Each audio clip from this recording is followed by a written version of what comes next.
میں وقف قانون پر زبردست ہنگامہ دیکھنے کو ملا ہے۔ بتا دیں کہ جموں کشمیر بجٹ سیشن کے دوسرے مرحلے کا آج دوسرا دن تھا، لیکن کل کی طرح آج بھی زبردست ہنگامہ دیکھنے کو ملا اور کئی طرح کے اتھل پتھل دیکھنے کو ملا۔ اس بیچ میں کل پہلے مرحلے کے دن یعنی سیشن کا جب پہلا مرحلہ شروع ہوا تھا، زبردست ہنگامہ دیکھنے کو ملا۔ آج پھر اسمبلی کی کارروائی شروع ہوتی ہے، وقف قانون پر یہ ہنگامہ شروع ہوا۔ اس دوران ایم ایل ایز کے بیچ میں دھکا مکی بھی ہوئی۔ این سی رکن اسمبلی سلمان ساغر سجاد لون کے بیچ میں بحث ہوئی اور P D P leader Waheed ur Rehman Parra کو اسمبلی سے مارشل آؤٹ کر دیا گیا۔ زبردست ہنگامے کے بیچ میں اسمبلی کے اندر اسپیکر نے پہلے اسمبلی کی کارروائی کو آدھے گھنٹے کے لیے ملتوی کر دیا اور دوبارہ کارروائی شروع ہونے کے بعد سے زبردست ہنگامہ شروع ہوا۔ اس کے بعد سے اسپیکر نے اسمبلی کی کارروائی کو دوپہر 1 بجے تک کے لیے ملتوی کیا۔ اس کے بعد اسمبلی کی کارروائی ایک بار پھر سے شروع ہوئی، لیکن پھر وہی ہنگامہ آرائی شروع ہوئی۔ اس کو دیکھتے ہوئے اسمبلی کی کارروائی کل تک کے لیے ملتوی کر دی گئی۔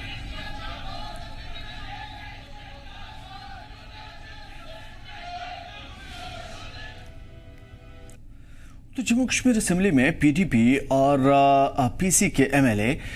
وقف قانون پر چرچا کو خارج کرنے کے لیے اسپیکر عبدالرحیم راتھر کے خلاف نو کانفیڈنس موشن پیش کرتے نظر آئے۔ ان کا کہنا ہے کہ اسپیکر کے فیصلے سے اسمبلی میں ہنگامے ہو رہے ہیں۔ پیپلز کانفرنس کے صدر سجاد غنی لون اور P D P M L A Waheed ur Rehman Parra Mir Mohammad Fayaz اور رفیق احمد نائک کے ذریعے پیش کیے گئے نوٹس میں ایم ایل اے نے اسپیکر کو ہٹانے کی مانگ کی اور اس معاملے پر اپنے رد عمل کا اظہار کرتے ہوئے جموں کشمیر اسمبلی اسپیکر عبدالرحیم راتھر نے کہا کہ نو کانفیڈنس موشن لانا لیڈران کا حق ہے، وہ لا سکتے ہیں۔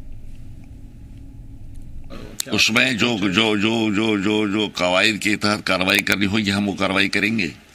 اس کے لیے ہم اس کو ایگزامن کرنے کے بعد اگر وہ ان آرڈر ہے تو ہمیں فکس کرنی پڑے گی ڈیٹ اور ہاؤس سے ووٹ مانگنا پڑے گا وہ کیا چاہتے ہیں، کیا وہ اس نو کانفیڈنس موشن کے حق میں ہے یا خلاف ہے۔ اگر اس کے حق میں ہے تو ٹھیک ہے، ہمیں کوئی اعتراض نہیں۔ کس طرح دیکھتے ہیں انہوں نے آپ کے خلاف جو لایا ہے نو کانفیڈنس؟ کوئی بات نہیں، حق ہے کسی بھی ممبر کا، اگر اس کو اعتماد نہیں رہا مجھ پر تو وہ لا سکتے ہیں عدم اعتماد کی تحریک، اس میں کوئی دقت نہیں ہے۔ ادھر بڈگام میں ساکشر بھارت اسکیم کے تحت کام کرنے والے ملازمین نے انتظامیہ کے خلاف نعرے بازی کا اظہار کیا اور دراصل 2011 میں اسکیم کے تحت ان ملازمین کو کام پر رکھا گیا تھا، لیکن اب تک ان کو پکا نہیں کیا گیا۔ اس سے ناراض ملازمین نے انتظامیہ کے خلاف مظاہرہ کیا اور انتظامیہ نے نوکری پکا کرنے کی مانگ جاری رکھی۔ اس کے ساتھ ہی دیگر معاملات کو بھی فوری طور پر غور کرنے اور اسے حل کرنے کا مطالبہ کیا گیا۔ ہمارا یہی مسئلہ ہے کہ ہم 2011 میں اس میں اپوائنٹ ہوئے ہیں، لیکن ہماری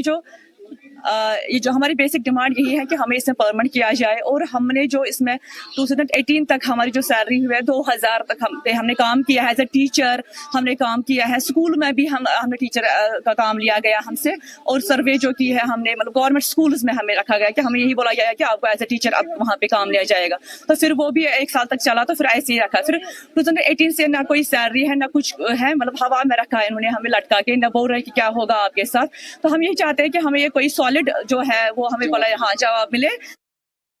اسی طرح بلاک میں اور اسی طرح ڈسٹرکٹ میں بھی سلیکشن ہوئی، ہماری اپائنٹمنٹ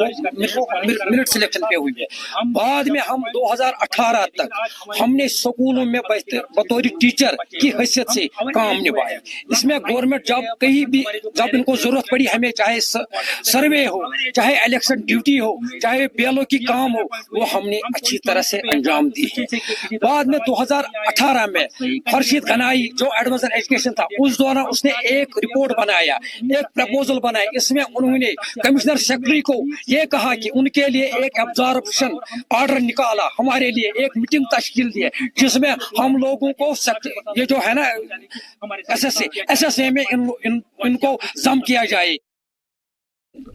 آپ کی وسادت سے ایڈمنسٹریشن تک یہ بات پہنچانا چاہتے ہیں کہ ایل جی صاحب سے یہ بات پہنچانا چاہتے ہیں، ہم اپنی مؤدبانہ گزارش ان تک پہنچانا چاہتے ہیں کہ ہمارے ساتھ انصاف کرو، ہمارے ساتھ انصاف کرو، ہمارے ساتھ انصاف کرو، ہمارے حق میں واضح کچھ ایسا مرتب کرو جیسے 13.5 سال سے ہمارا فیوچر کسی طریقے سے آپ مہربانی کر کے سکیئر کیجیے۔ آپ نے ہمیں میرٹ کی بنیاد پر اپوائنٹ کیا ہے، M Phil P H D holder اس میں لگے ہوئے ہیں، اور ہماری جو مسئلے یہاں پر ہے لگ بھگ 80-90% اس میں جو کینڈیڈیٹ آج سے 13 سال پہلے لگے تو وہ اوور ایج ہو گئے ہیں۔ اب آپ ہی کہے ہم जाए तो जाए कहाँ? एक तो पढ़े लिखे बंदे हैं, MPhil, PhD,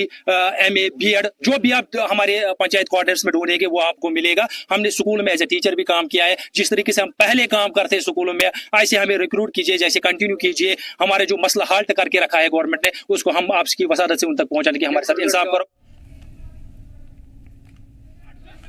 तो नौकरी पक्का करने की मांग उन लोगों की है जिनकी लगातार ये मांगे चली आ रही हैं इंतज़ामिया के दौर में भी और उससे पहले की हुकूमत में भी, क्योंकि बहुत सारे ऐसे कॉन्ट्रैक्चुअल कैजुअल मुलाजमीन हैं जो लगातार इन तमाम तर चीज़ों की मांग कर रहे हैं। साक्षर भारत स्कीम के तहत काम करने वाले मुलाजमीन की ही ये मुतालबात नहीं है, बल्कि इसके अलावा दीगर और भी मुलाजमीन हैं सरकार के अंडर में वो काम करते हैं, कैजुअल हो या कॉन्ट्रैक्चुअल, उनकी ये मांग काफ़ी लंबे समय से चली आ रही है। इंतज़ामिया के ख़िलाफ़ नाराज़गी का इजहार करते नज़र आए और उनके शब्दों में ये झलकता नज़र आया कि यकीनन ये 2011 से ही ये पूरी नाराज़गी शुरू हुई थी। लगातार इनसे वादे किए गए थे लेकिन लोगों को इसका कोई फ़ायदा नहीं हुआ, इंतज़ामिया ने इनकी बात नहीं सुनी। 2011 में स्कीम के तहत इन मुलाजमीन को काम पर रखा गया था और 2011 के बाद से इनको ये उम्मीद थी कि सरकार के लिए वो इतना कुछ कर रहे हैं, अवामी खिदमत में वो लगे हुए हैं, ज़रूर उनकी जॉब को पक्का किया जाएगा। नाराज़ मुलाजमीन ने इंतज़ामिया के ख़िलाफ़ मुजाहरा किया इससे पहले कई बार और इंतज़ामिया ने नौकरी पक्का करने की मांग को देखा, परखा, जांचा, लेकिन उसके बावजूद कुछ भी कार्रवाई नहीं हुई। इसके साथ ही दीगर मामलात की भी फौरी तौर पे हल करने का मुतालबा चलता रहा, लेकिन फ़िलहाल इस पर कोई गौर नहीं किया गया। अब चूँकि उमर सरकार सामने आई है, एडमिनिस्ट्रेशन नए सिरे से जिम्मेदारी संभाल रही है, उन तमाम तर चीज़ों को सरकार और एडमिनिस्ट्रेशन से दोबारा ये मुतालबा किया गया ताकि लोग इन तमाम तर चीज़ों को हल करें, लोगों के मसाइल दूर हों, लोगों के जॉब पक्के हों, लोगों के घर में चूल्हा जले और उसके बाद ये जो लगातार 2011 से चले आ रहे हैं इन मुलाजमीन को कम से कम आसरा सरकार दे और इन आसरों के बीच में लोगों के जो फाइनेंशियली प्रॉब्लम्स हैं वो दूर हों। बडगाम को रुख करेंगे, नूर हमारे साथ जुड़े हुए हैं मज़ीद जानकारी के साथ। नूर, साक्षर भारत स्कीम के तहत जितने भी मुलाजमीन उनका एहतजाज देखने को मिला था, क्या कुछ था पूरा मामला? जी हाँ, अगर हम बात करेंगे साक्षर भारत मिशन जो कि तालीमी निज़ाम को ठीक करने के लिए लॉन्च किया गया था सेंट्रल गवर्नमेंट की जानिब से, तो उसमें अगर हम देखेंगे 2011 में जो है एप्लीकेशन के लिए इनवाइट किया गया जो है एप्लीकेंट्स को, यानी कि टीचर्स को, और जिन टीचर्स ने उस वक्त अप्लाई किया और जिनको एंगेज किया गया 2018 तक उन्होंने सैलरी ली और मुख्तलिफ मकामात पे जितने भी स्कूल्स है वहां पर वो तालीम बच्चों को दे रहे थे। और 2018 के बाद ये देखा गया कि ना उनको ऑर्डर्स मिले डिसएंगेज होने के, ना उनको ये बताया जा रहा है कि आप डिपार्टमेंट में हो, तो कहीं ना कहीं उनमें जो है कंफ्यूजन के शिकार है वो। और अब जो है उन्होंने दर्ज किया जो बडगाम में, और उनका यही कहना है कि अगर हमें मुख्तलिफ मकामात पर ट्रेनिंग के लिए रखा गया था, एजुकेशन सिस्टम को ठीक करने के लिए रखा गया था, तालीम देने के लिए रखा गया था, तो हमारे साथ ऐसा व्यवहार क्यों किया जा रहा है? और उनको क्लियरेंस नहीं मिल रही है कि क्या वो अभी भी सिस्टम में है कि नहीं है। तो उन्होंने आज मुतालबा फिर से एलजी इंतजामिया सीएम उमर अब्दुल्ला से किया कि उनके जो मुतालबात है, जायज मुतालबात है, जो उस वक्त एंगेज हुए थे टीचर्स, चाहे हम ख्वातीन की बात करेंगे या हम मजदूर की बात करेंगे, तो दोनों को जो है ये क्लियर होना चाहिए कि उनके साथ क्या किया जाएगा आगे फ्यूचर में। और उन्होंने ये भी डिमांड्स रखी है कि उनको रेगुलराइज किया जाए, परमानेंट उनको किया जाए, क्योंकि इस वक्त वो काफी सफर कर रहे हैं। और अगर हम देखेंगे ये जो मिशन था साक्षर भारत मिशन, तो इसमें जो हमारा वुमेन folk है, फीमेल folk है, उस पर ज्यादातर जो है वो निर्भर इसी पे रहती है साक्षर भारत मिशन पे, और उन्हीं को जो है ज्यादा इस मिशन में लिया गया था, उन्हीं को उन स्कूल्स में रखा गया था। खासतौर पर हम करंट की बात करेंगे, करंट सिस्टम की हम बात करते हैं, तो इसी साक्षर भारत मिशन के तहत जो है वो वहां पर पढ़ा रही। और उन्होंने अब मुतालबा किया है कि उनको रेगुलराइज किया जाए, परमानेंट किया जाए, ताकि वो भी अपनी जिंदगी, अपना फ्यूचर जो है इसी प्रोफेशन में, इसी आगे चलाएं। बड़ी बात यह है कि इससे पहले 2011 के बाद से लगातार इनकी मांगें चली आ रही हैं, क्या कभी इनसे वादे किए गए थे जो इनके मुतालबात हैं वो पूरे किए जाएंगे? जी हाँ, अगर हम बात करेंगे जब 2011 में इन्होंने अपने जो है अपॉइंटमेंट लेटर्स किए और 2011 में जब ये एंगेज हुए डिपार्टमेंट ऑफ एजुकेशन के साथ, तो इनके साथ ये वादा किया था कि आपको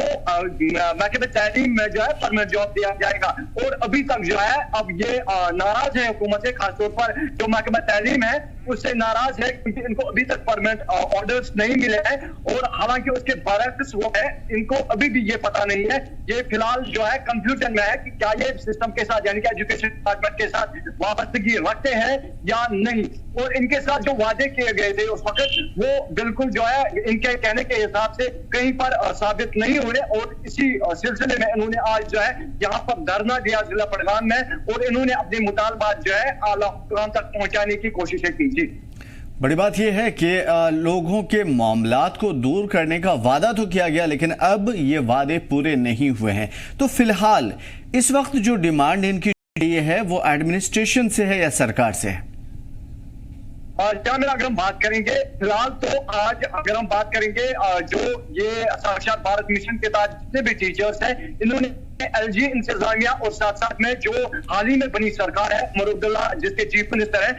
इन्होंने उनसे मुतालबा किए हैं और उनको अपील किया है कि इनके मुतालबात को पूरा किया जाए, और जितने भी टीचर्स एनलिस्ट हुए या एंगेज हुए हैं 2011 में साक्षात भारत मिशन के तहत, तो उनको रेगुलराइज किया जाए, परमानेंट किया जाए। और इन्होंने ये भी कहा कि जब भी डिपार्टमेंट को जरूरत थी, यानी कि हम इमरजेंसी सिचुएशंस की बात करेंगे, खासतौर पर कोविड की हम बात करेंगे, या जब इलेक्शंस का यहाँ पर सिस्टम था, तो उस वक्त बीएलओ की जब कमी थी डिपार्टमेंट, जाहिर है कि अपनी जान जोखिम में डाल करके इन्होंने नौकरी की, और अब सरकार से उम्मीद ये कर रहे हैं कि उनके उन मेहनतों का सिला दिया जाए। नूर बने रहिए हमारे साथ। इस वक्त दूसरी खबर का रुख करेंगे, खासतौर पर बडगाम से जो आ रही है। तो जो प्रीवियस मामला है, साक्षर भारत स्कीम के तहत काम करने वाले मुलाजमीन अपनी जॉब को पक्का करने के लिए लगातार एहतजाज कर रहे हैं, और इसके साथ साथ सरकार से अपील कर रहे हैं कि उनके मामलात को दूर किया जाए। उधर बडगाम में कई गांव के लोगों ने धरमुना इलाके में रिंग रोड तक एक अप्रोच रोड बनाने की मांग की है और एहतजाजी मुजाहरा भी किया। लोगों का कहना है कि कनेक्टिविटी न होने के चलते गांव वालों को काफी परेशानियों का सामना है। उन्होंने मरकजी वजीर नितिन गडकरी और जिला इंतजामिया से इस मामले में संजीदगी से लेने की अपील की है ताकि मुख्तलिफ गाँव के लोगों को बेहतर रोड कनेक्टिविटी मिल सके। जब रिंग रोड बनाना शुरू हुआ तब से हम इस डिमांड के लिए लगे हुए हैं, चाहे वो प्रोजेक्ट ऑफिसर इस NH 44 का इंचार्ज है उसके पास गए, उसके ऑफिस में गए, चाहे डिविजनल कमिश्नर था उसके पास भी गए, चाहे डिप्टी कमिश्नर था हमारा कंसर्न डीसी साहब था, तो उससे भी अपनी तरफ से अप्रोच करके डिविजनल कमिश्नर को लिखा, डिविजनल कमिश्नर ने इस प्रोजेक्ट मैनेजर को लिखा, और इसके ऊपर हम पूरी एडजस्ट कर रहे हैं। तो इन्होंने हमें पूरा भरोसा दिलाया था कि हम सर्वे करेंगे, कि हम आपके लिए देखेंगे कि क्या ये जेन्युइन है या नहीं है। उससे जब ये स्टार्ट हो गया है उस वक्त से हम इन परसू इसके कर रहे हैं, और आज तक मैं नहीं कहूँ, जब बहुत सारे दफ्तर में हम गए हैं और हमें ये एश्योरेंस दी गई है कि ये हम आपको करके देंगे, क्योंकि it is most important for the whole of this area. चाहे आप गुलमर्ग देखे, हमारा हो कैसा कुछ भी देखे आप, it is most important in view of this public opinion के लिए है। और आप जब हम पिछले दिनों से हम उन्होंने ये कट किया है, तो हमें कुदरती बात है, हमें भरोसा फिर उठ गया उन पर है। अब हम इसीलिए उसको पुरअमन डिमांड यहाँ करते हैं ताकि जो उन्होंने हमसे वादा किए हैं इन राइटिंग में, हमें बहुत सारे जगह उन्होंने जैसे उन्होंने हमें इन राइटिंग में दे दिया आज से 4 साल पहले से आज भी, और हमने जब ये देखा ये कट हो गए तो इट इज नेचुरल, तो हमें डिमांड तो करनी है। और हम फिर एक बार फिर मुतालबा करते, चाहे गडकरी साहब से या यहाँ के जो भी उसमें इन्वॉल्व है उनसे हम बहुत पुरजोर अपील करते कि वो हमें हमारी जेन्युइन डिमांड जो है it should be fulfilled immediately. जो आबादी आप देख रहे हैं मागाम से, नाराबल से, यहाँ बडगाम से, हम एक्सेस चाहते हैं इस रोड पर, हम एक्सेस चाहते हैं, अप्रोच चाहते हैं कि हमारे जो नौजवान हैं, जब ये रोड बन जाएगा रोजगार के वसाइल खुलेंगे। जब आप इन्होंने ही हम पर पाबंदी लगाए तो हम कैसे इसका फायदा उठा सकते हैं। इसी वजह से हम कहते हैं कि हमारे नौजवानों पर, हमारे लोगों पर इंसाफ करो और हमें एक्सेस दे दो। बाकी हम ज्यादा नहीं करना चाहते हैं, या हम गवर्नमेंट के ये दूसरे तरीके से हमें ले लेंगे कि ये एडजस्ट कर रहे हैं सरकार के खिलाफ, ये वो बात नहीं है। हम अपने मुतालबात मनवाने के लिए यहाँ जमा हो गए हैं, और ये सिर्फ इस दारमना का एहतजाज नहीं है, सोईबू का नहीं है, ये सारे इलाके, पूरे इलाके का, पूरे कॉन्स्टिट्यूंसी का, पूरे डिस्ट्रिक्ट का एहतजाज है। बड़ी बात यह है कि मुद्दतों से लोगों की डिमांड और इंतज़ामिया से गुहार लगाने के बावजूद अब तक लोगों के लिए कम से कम ये जो बेसिक सहूलतें होती है वो नहीं मिल पाती। और ये कितनी बड़ी प्रॉब्लम है, इससे अंदाज़ा लग सकता है कि बरसों से लोगों के पास सड़क नहीं है गांव से निकलने के लिए, और वो रोड तक कैसे पहुंचेंगे उन्हें नहीं पता। और ज़ाहिर है कि दूर दराज, ख़ासतौर पर बडगाम यानी कि पहाड़ी एरिया, बडगाम के इलाके में रहने वाले लोग जिनके पास सड़क तक नहीं है, यानी सड़क का मतलब ऐसा नहीं है कि आने जाने की सुविधा, बल्कि सड़क एक ऐसी चीज़ है जो फंडामेंटल राइट्स में आती है कि आपको कम से कम ये बेसिक फैसिलिटीज़ तो मिले। लेकिन पूरे के पूरे मोहल्ले, ज़िले, गांव में कहीं भी कोई ऐसी सड़क कनेक्टिविटी नहीं है जिसकी वजह से लोग वहां से बाहर निकल पाएँ। हाँ, अपने वसाइल ज़रूर हैं, लोग ठंडी, गर्मी, बरसात, बारिश, तूफ़ान, किसी भी सूरत में अपने वसाइल का इस्तेमाल करके, चाहे वो अस्पताल जाना हो, स्कूल जाना हो या फिर बाहर दूसरी जगह पे जाना हो, अपने वसाइल का इस्तेमाल कर रहे हैं। कई गांव के लोगों का ये मामला है। और ख़ास तौर पे धर्मुना इलाके से आज हमने रिंग रोड तक एक अप्रोच रोड बनाने की मांग की है। Approach road that means connectivity road, जो कि ख़ास तौर पे हाईवे को कनेक्ट करे या फिर मेन रोड को कनेक्ट करे। उसके बाद लोगों का ये कहना है कि कनेक्टिविटी न होने के चलते गांव वालों को काफ़ी परेशानियां होती रही हैं और अभी भी हैं, लेकिन उसके बावजूद उनके मसाइल दूर नहीं हुए। और अब नाराज़ इतने हैं कि वो नितिन गडकरी से भी, ज़िला इंतज़ामिया से भी, सरकार से भी इस मामले को संजीदगी से लेने की अपील कर रहे हैं। नूर, क्या कुछ था मामला, कब से लोगों की ये गुजारिश चली आ रही है, क्योंकि लोगों की नाराज़गी काफ़ी ज़्यादा है? जी हाँ, अगर हम बात करेंगे जब से रिंग रोड कंस्ट्रक्शन स्टार्ट हुई, पहले आपको बताते चले कि नेशनल हाईवे 44 जो है ये प्रोजेक्ट बना रही है, और ये एक बड़ा प्रोजेक्ट है जो नॉर्थ कश्मीर और साउथ कश्मीर को जोड़ेगा। सेंट्रल कश्मीर के थ्रू ये सड़क जाएगी, एक बड़ा प्रोजेक्ट है। और इसके अंडर जो है काफी जमीन यहाँ से किसानों से ली गई है, हालांकि उनको मुआवजा भी दिया गया है। लेकिन उसके बाद हमने देखा कि जो ये रिंग रोड कंस्ट्रक्शन जो स्टार्ट हुई थी, कई मकामात पर जो है यहाँ पर प्रोटेस्ट स्टार्ट हुए, क्योंकि ये जो रिंग रोड है, रिंग रोड को अप्रोच रोड से कनेक्ट करने के लिए जो है नेशनल हाईवे ने जो इंतजाम कहे थे कि हम करेंगे, वो नहीं किए। खासतौर पर जो जिला बडगाम का ये इलाका है, सोईबुक का इलाका काफी बड़ा इलाका है, ये मागाम तहसील के साथ वाबस्तगी रखता है। तो यहाँ पर अगर हम देखेंगे जो धारमुना, वडवर, सोईबुक और आरब जैसे मकामात के लोग हैं, इन्होंने MP सैयद आगा रोहिल्ला को एक नोट्स दी थी या एक लेटर दी थी। उसमें इन्होंने कहा था उनको कि हमें यहाँ पर अप्रोच रोड एक होना चाहिए जो इस रिंग रोड के साथ यानी कि हाईवे के साथ कनेक्ट होगा, ताकि यहाँ के लोग भी जो है इनको भी एक्सेसिबल रहे ये रोड। तो उस सिलसिले में अगर हम देखेंगे तो आज ये रिंग रोड का काम जो है पाए तकमील तक पहुंचने वाला है। वहां पर जहां आज ये प्रोटेस्ट हुआ, तो वहां पर मकामी लोगों ने आज रिंग रोड का काम जो है रोका। जितने भी गाड़ियां रिंग रोड के कंस्ट्रक्शन में मटेरियल डालती थी, तो उनको रोका और अपने मुतालबात जो है सामने रखे। और इनका ये कहना है कि अब पाए तकमील तक यहाँ पर जो है रोड पहुंचा है, लेकिन जो हमारे साथ वादे किए गए थे कि हम यहाँ पर अप्रोच रोड को कनेक्ट करेंगे रिंग रोड के साथ, वो यहाँ पर इंतजाम नहीं रखे गए हैं। उसी सिलसिले में इन लोगों ने आज एक एहतजाज यहाँ पर दर्ज किया और इन्होंने नितिन गडकरी से एक अपील की है और कहा है कि उन्होंने जो आश्वासन दिया था MP आगा रोहिल्ला को कि वहां पर जो है अप्रोच रोड को कनेक्ट किया जाएगा रिंग रोड के साथ, तो फिर से इन्होंने अपील की कि वो वादा जो है वो साबित होना चाहिए, वादा वफा होना चाहिए। लेकिन अब इन्होंने ये भी कहा है कि हमें लगता है कि जितने भी हमारे साथ वादे किए गए हैं अभी तक, वो NH 44 की जो एडमिनिस्ट्रेशन है उनकी जानिब से वफा नहीं होते हैं। तो इसी सिलसिले में आज फिर से इनको आश्वासन दिया गया है। हालांकि मजिस्ट्रेट भी वहां पर पहुंच चुके थे और पुलिस भी वहां पर पहुंच चुकी थी, तो इनको आश्वासन दिया गया कि रिंग रोड अथॉरिटीज के साथ जो है बातचीत की जाएगी और आपके मसले का हल ढूंढा जाएगा। जी हमें बड़ी बात यह है कि लोगों से वादे तो किए जाते हैं, लेकिन ये वादे कितना वफा होते हैं ये देखने वाली बात होती है। अब चूंकि ज़िला इंतज़ामिया को भी इस मामले में कहीं ना कहीं लोग शामिल करना चाहते हैं और वो चाहते हैं कि इस मामले को देखे गौर करें, क्योंकि एक बड़ी आबादी, कई गांव, एक गांव या चंद कम्युनिटी नहीं है बल्कि कई गांव बडगाम के इसमें शामिल हैं। तो यकीनन उम्मीद यही है कि ज़िला इंतज़ामिया संजीदगी से लेगा और ख़ास तौर पर इस रोड कनेक्टिविटी को बेहतर तरीके से इख्तिताम पज़ीर करेगा। बहुत शुक्रिया नूर, हमारे साथ जुड़ने के लिए और तमाम तर बेहतरीन मालूमात के लिए।